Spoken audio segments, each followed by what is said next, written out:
আন্তর্জাতিক ক্রিকেট থেকে অবসরে গিয়েছেন তামিম ইকবাল, মাহমুদুল্লাহ রিয়াদ, মুশফিকুর রহিম।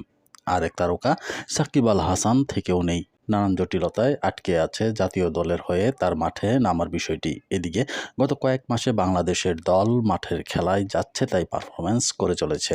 শ্রীলঙ্কার বিপক্ষে ৩ ফরম্যাটের পূর্ণাঙ্গ সিরিজ খেলতে বর্তমানে দেশটিতে অবস্থান করছে টাইগাররা।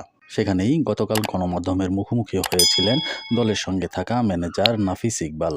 এ সময় দলকে ভালো করতে সময় দেওয়ার আহ্বান জানান তিনি। নাফিস বলেন, সাকিব, তামিম, রিয়াদ তারা তো অনেক বছর সার্ভিস দিয়েছে। তাদের বিকল্প যারা আছে তারাও কিন্তু ভালো করছে ডে বাই ডে। তবে উন্নতি গ্রাফটা আরও ভালো হওয়া উচিত। একটু সময় দিতে হবে।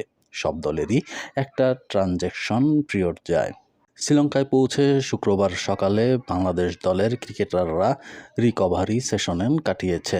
টেইনর ইফতিরের অধীনে খেলছেন একটি ভলিবল ম্যাচও। আগামী 17 জুন থেকে শুরু হতে যাওয়া টেস্ট সিরিজের প্রস্তুতি নিয়ে নাফিস বলেন, গতকাল তারা রিকভারি করেছে। ভালো একটা জিম সেশনও হয়েছে। পরে ভলিবল গেম খেলেছে একটা।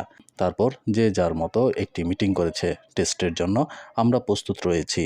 শ্রীলঙ্কার বিপক্ষে টেস্ট সিরিজকে সামনে রেখে ভালো করার প্রত্যাশাও শোনা গেল সাবেক এই ক্রিকেটারের মুখে। ম্যাচের জন্য প্রস্তুতি ভালো। আমাদের টেস্ট টিম অভিজ্ঞতা সম্পন্ন।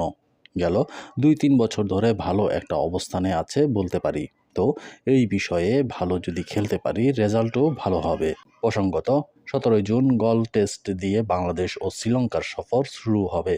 এরপর কলম্বোয় সিরিজের দ্বিতীয় ও শেষ টেস্ট শুরু হবে 25 জুন। এরপর দুই দল 3টি করে ওয়ানডে ও টি-20 ম্যাচের সিরিজের মুখোমুখি হবে।